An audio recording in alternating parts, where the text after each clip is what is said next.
Stocks, bonds, ETFs, straight out of downtown Chicago. This is Zacks Market Edge. Welcome to Zacks Market Edge, the podcast about investing in your life. I'm your host, Tracey Ryniec, and this week I'm going solo to talk about Cathie Wood. She's back. Yes, the founder of ARK Innovation or ARK Invest, the ETF family of funds, is back because ARKK is back on the move and it's surging. Money is surging into it. And so I thought we'd take a look and see what is going on with ARKK all these years later after we last talked about it. We used to cover it a lot here on the podcast because Cathie Wood and ARKK were the best performing ETF for at least 5 years in running. Before the pandemic and then in the very beginning of the pandemic. And maybe you're not as familiar with it anymore because she has been off the radar for a number of years. But ARKK in 2020, the year when the pandemic started, obviously, was up. I wrote all this info down, was up 152.5% that year. And as you might imagine, for any stock or ETF that more than doubles in a single year, the money started flowing in. The fear of missing out, the wanting to touch the magic that was Cathie Wood at that time. She had a several-year track record that was going well into that year. And then her main holdings, because it is an innovation fund. And this was, again, the flagship fund that she first launched. It is professionally managed. It's not based on any benchmark. And her biggest holding has been over the years Tesla. So it was a big hit for her before the pandemic. She was one of the first big fund managers to believe in Elon Musk and the Tesla story, even well before they rolled out an actual car. And so she had a large position in it. And as Tesla stock took off, which she did give a very high future price on the stock, which turned out to be a correct call. And as that soared, so did ARKK. But as we know, 2021 and then into 2022 with the Federal Reserve raising rates to cool off things, really cooled off these high growth ETFs and mutual funds, as well as the overall stock market, and including Tesla, which was one of her largest holdings. So the fund did fall in 2021, down 23.36% that year. And then 2022, as the rest of the market also faltered, down another 66.99%. 2023 did have a nice recovery as the overall stock market did. The Mag 7s started to recover in 2023, and it was up 67.8%. 2024 up 8.36%. But, and then this year up another double digit amount. But for the ARKK since inception, which was over 10 years ago now, it is up 14.1% as of the end of the month in July 31st, 2025. It's up 14.12%. 5-year period, however, which obviously includes 2020. So some of that great, huge rally, but includes 2021 and 2022 with the big drawdown. It's still down 0.8%, so just about flat in the 5-year period. And then over the last year, not year to date, but the last year is when we really started to see some of its big bets really come to life. It's up 65.3% as of the end of July 31st, 2025. So it's been a wild ride if you've been in ARKK all of these years. I know many have exited their position, and they exited it in 2021. They probably bought in 2020, exited it in 2021, or certainly 2022, but the money is starting to come back. So one of the telltale signs of a popular fund is the inflows, obviously, and to reach $1 billion a single day inflow into any fund is a huge feat. And ARKK did manage to do it in early 2021. After that huge gain in 2020, the money came rushing in, but it hasn't done it since 2021 until now, until August 2025. It did have $1 billion day here in August, and more money is flowing in than it has in the last 5 years. Just in the last week alone, 2.7 billion has flowed in. I think that might be to all of its funds because it does run more than just ARKK, but a huge percentage is going into the flagship. Now, let's take a look just at the chart real quick about what's going on, that all these stats I just mentioned, and I wanted to compare it to the S&P 500. Most of us are in the S&P 500, and I used VOO. I know many of you own it, so I used the VOO ETF just as a comparison, and then I compared it, and I'm just going to do this briefly, to the gold ETF, which Nina Mishra and I talked about a week ago on this podcast. So go check out that episode if you're interested in gold. But we did remark that the GDX is actually seeing outflows, even though the GDX is up over 70% year to date at one point just recently. And now it has pulled back a little bit. It's still up. This is year to date chart, 60% year to date. And then you can see ARKK is having a phenomenal year, up 30.8%. But the money is choosing to go into ARKK right now instead of GDX, even though gold remains near its all-time highs. It's kind of has stalled there, stalled in between the 3,300 and the 3,500. 3,500 being about its all-time high. I think it got a little bit above that recently, but it has not yet busted out to say $4,000 an ounce, which some people believe it needs to do to keep this rally going. So now that that is kind of stalled, the miners haven't been quite as bullish, but again, the money is actually coming out of GDX, and apparently maybe it's rotating into ARKK now. And as we know, a lot of money has just been going into the S&P 500 funds as the years have gone by, and that fund, that ETF still remains popular. Really, the ones with the lowest expense ratio are the ones that remain the most popular, and a lot of money, including professional financial advisor type money, has rotated into those cheaper expense ratio ETFs. But I like to use the VOO just to kind of show us where we stand with the S&P 500. Now, speaking of expense ratios, ARKK, because it is actively managed, is not one of the cheap ones. You will pay the expense ratio to get Cathie's expertise and her stock picking along with her team over there at ARK.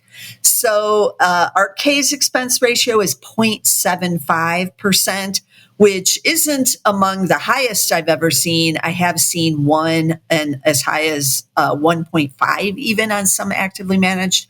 But this one is going to cost you more. So you're hoping she's able to outperform so that that expense ratio isn't quite as big a deal. And right now, as you can see on the year to date, it is outperforming the S&P 500, but not the gold miners. But if we take another look a little bit further out, that 1 year, I said it was doing quite well on the 1 year, and we can see it is outperforming the gold miners, which have had the big surge this year in 2025, and definitely the S&P 500 up 14. Now, I'm just kind of curious. I didn't look at this beforehand, but what about an ETF like the Magnificent Seven, to just own those seven I know it is probably outperforming that. And yes, over the 1 year period, the MAG 7 ETF is up 30.2%,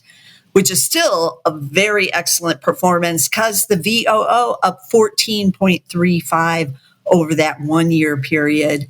Let's go back to the year to date real quick and just kind of see how the MAGs are doing there. Not as good as ARKK, really outperforming year to date. MAG's basically tracking the VOO now, up 9.8. Year to date, VOO again up 9.4. So those are kind of moving in tandem. Let's take a look over the 5 year period. I feel like, wow, it's basically just tracking even a little better than the VOO, thanks to, of course, NVIDIA. NVIDIA is the big story there. But the MAGs only going back here to 2023. That's when this ETF, it was something else originally, and then it suddenly surged into becoming a Magnificent 7 ETF. So we can't really use that quite as good a comparison. So I'm going back to the 1 year, and then let's just look at the 1 month to kind of get an idea on the 1 month. So the ARK is the only one down over the last month, down 5.5. The VOO up 1.5. MAGS, MAGS is that ticker, remember, up 3.19. And then GDX still outperforming, but nobody cares. They're pulling the money out, up 7.7%. And that's probably on the basis of a lot of the mining stocks or companies have now reported their second quarter earnings. They have been fantastic. A lot of those stocks are actually moving up, not necessarily on the price of gold, but on the fundamentals, record free cash flows, increases to share buyback programs, and even some special dividends thrown in there. And so that's given the stocks a bit of a boost, as Nina and I talked about on our prior podcast from last week. So go over there to see what's going on with the gold miners. So I'm going to take off the gold miners because we have talked about that. So I'm going to leave just the MAGs, the S&P 500 and ARKK on this chart. But why is ARKK the only one down over the last month here? And we need to explore, what does ARKK own now? Because maybe you weren't in it in 2020, but as I mentioned, Tesla was its large holding in 2020, and that got beat up. The whole fund is going to go down, but it did also own NVIDIA through 2022, I believe. And then ARKK did sell out of its NVIDIA position just ahead of the AI revolution breakout. It is back in it, but it is a much smaller position now. I had to go back in and look.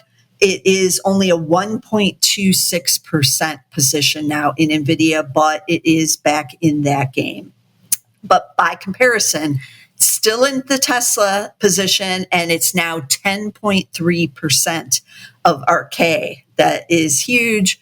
Let's bring up what Tesla is looking like right now, because really when a position is that big, where Tesla goes, the fund may go to, but we have Tesla up 0.46 in the last month. So not quite as bad as the ARKK. But number 2 position, Roku at 6.85. Number 3, Coinbase, 6.24. Then it owns Tempest AI. TEM is the ticker there, 5.66. Let's look and see, as many of us might not be as familiar with what Tempest is doing. And let's see what that stock has done. So it's been on quite a run, and over the last month is up 22%. So that is a 5.66% holding. That's going to move it up a bit as well. But we still have that 5.5% decline over the last month. So that leads me to believe something up here in the upper echelons, the top 10 holdings, is not performing well. And it might be Palantir. Palantir's in the top 10, and it is 4.5% of the portfolio. And even though it too had a really solid earnings report, and the shares got a little boost. They have been selling off a bit recently. But you can see over the last month, still in the green, up 3.7. So we have Tempest up 22, Palantir up 3.7. But the stock is still down. So is it Coinbase, perhaps? Bitcoin was hitting new highs. So yes, Coinbase down 28.9% over the last month. So there's the culprit, Coinbase. But this is why people like to be in an ETF like ARKK. Instead of making the bets on their own, we can all go out and buy her top 10 holdings. She's very transparent about what they are, like Berkshire Hathaway. Many people own Berkshire Hathaway's equity portfolio in order to mimic what Warren Buffett and his lieutenants are doing in the equity side of things. And so many people, you could go in and just mimic what ARKK is doing as well. But what if you don't have enough money to buy all top 10 holdings? And what if you pick wrong? What if you did pick Coinbase and now you're down 28% in the last month? Maybe you chose not to buy Tempest AI, so you don't have the 22% gain. So we could do this forever with all of her holdings, but that's why we love ETFs, because they can give you a full index in one stock holding, or Cathie Wood's entire portfolio in just the one stock holding, and then it smooths out some of the roughness as long as all of the stocks aren't moving in the same direction, which is what happened in 2021 and 2022. But right now, it appears there is weakness in a number of names because ARKK is down 5.5 over the last month, but still up year to date. I'm going to put that chart up so we can kind of see. Obviously, Palantir up 111% now, still year to date, even though off of its highs. And then look at Tempest AI up 121. So these big holdings are what's really driving it. And it's not even Tesla. Imagine if Tesla had been breaking out. It's down 12.9, still remains a huge holding in ARKK, but these other ones, showing some strong steam. Now, another hot stock year to date that she also owns in the top 10 now is Robinhood. It's 4.3% of the portfolio now, and that has been among the hottest stocks year to date. It is the online trading platform.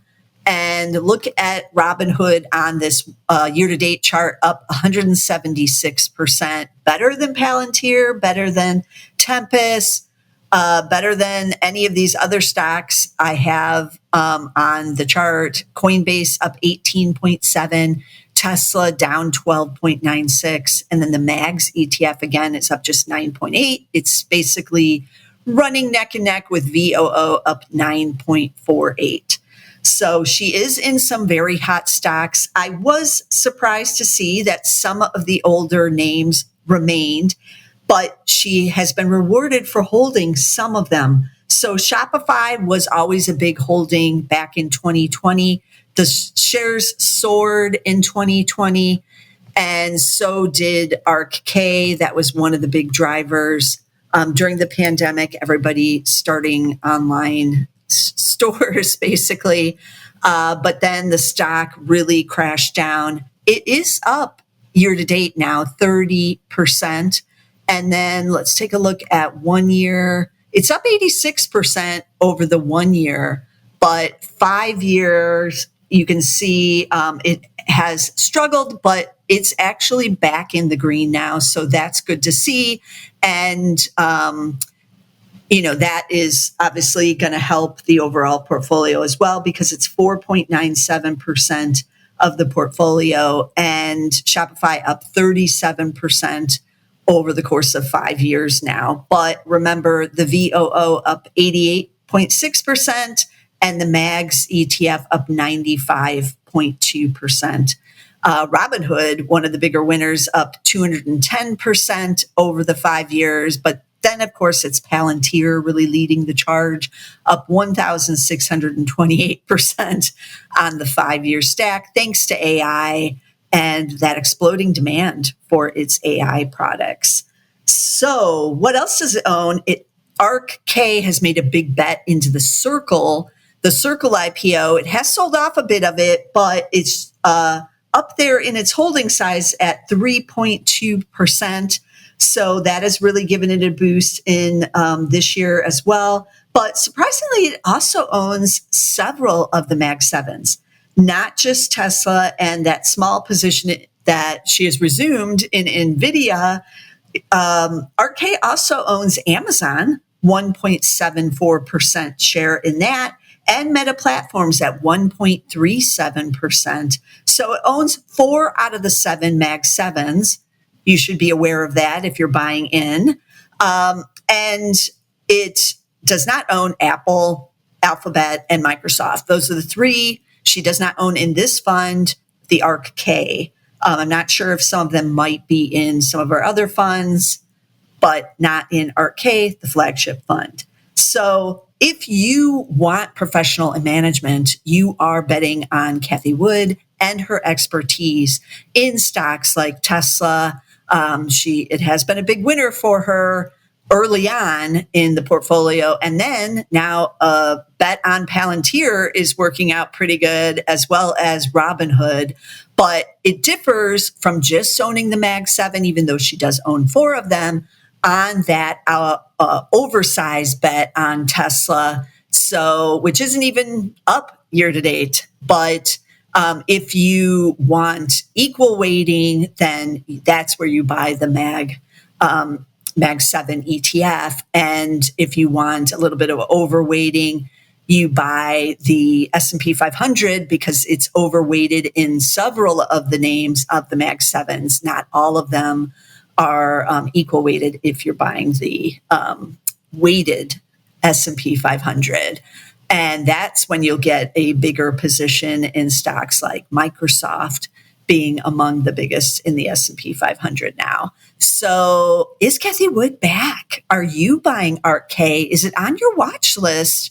Are you paying attention to it now? Someone is. Now, I tend to believe that $1 billion that was rotating in is not as many of us mom and pop investors as it is the professional money that's rotating in there. And I only say that because Cathie herself hasn't been really out there doing a lot of interviews on the cover of magazines like she was in 2020.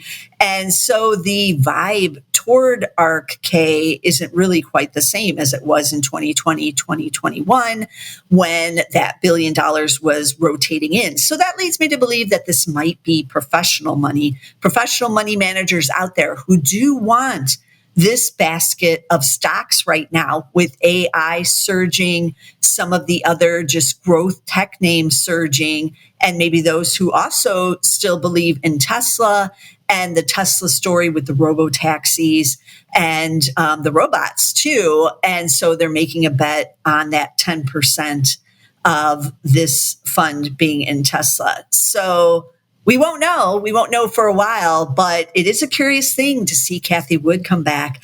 And I know some people are thinking, hey, this might be a sign of the top again, because all that money rotating in 2021 was fear of missing out and the chase of her outstanding performance there in 2020. But as we've seen with the gold miners ETF, even outstanding performance doesn't necessarily mean the money's going to rotate in, and it doesn't appear to have a mania around ARKK. As I mentioned, we're not seeing, people talking about ARKK that often. We'll see how many of you even watch this video or listen to this podcast about it. But I do find this to be a bullish indicator, though, that the professional money is rotating back into some of these types of investments right here. They've always, for the last 2 years, been in the AI trade, but maybe they're looking to expand a little more into the tech names, especially with names like Shopify, which is, maybe one of the bigger names that we've seen rebound this year, along with the NVIDIAs and some of the AI names, but Shopify having a little bit of a recovery here as well. So what are the stock tickers I mentioned? Obviously, ARKK, that is the ticker for ARK Innovation ETF. It's ARK, as in not Cathie, because her name starts with a C. K as in, I always get a blank on the K's. We'll just call it K. K as in Kevin. How about that one? K as in Kevin, and then another K. So 2 Ks at the end, ARKK. And then we mentioned a bunch of stocks. Tesla, of course, TSLA is the ticker there. She does own Shopify, SHOP, Palantir, PLTR, Tempest AI, the one you might not be as familiar with, T as in Tom, E as in Edward, M as in Mary, TEM, Coinbase, COIN, Robinhood is just Hood, HOOD, Circle, is that CIR? I'm not as familiar with Circle. Sorry, everybody in Circle. No, I'm just going to put it in. Circle, CRCL. Well, that makes sense. CRCL for Circle. Amazon, Meta, we know those, and NVIDIA, NVDA. So that about covers it. These are all really well-known stocks that many of us are familiar with, except maybe Tempest AI and maybe Circle because it's relatively new. But she doesn't have many surprises in there, but she is concentrated in these names. So I'm keeping it on my watch list, and I'm going to watch how this story develops. But Cathie Wood is back, and that's a good thing for these growth stocks. So as always, be sure to follow all of our podcasts on Apple. You can subscribe there, get all of our episodes, and also on YouTube. Get the video podcast on YouTube so you can see my face and the charts if that floats your boat. But sometimes we use more charts and visuals than others. Not as many charts this time, but if you want to check out all the charts that I mentioned, definitely go on YouTube. It's Zacks.com/YouTube or Zacks Investment Research. Just subscribe. You'll get all of them. And check out the gold miner ETF, or the gold miners, and the ETF. We talked about that. GDX is the ticker for that one on last week's episode, which was about the gold miners. And we talked about how you should buy them now. So should you go listen to that episode? But as always, I'll be back again next week with some more stocks.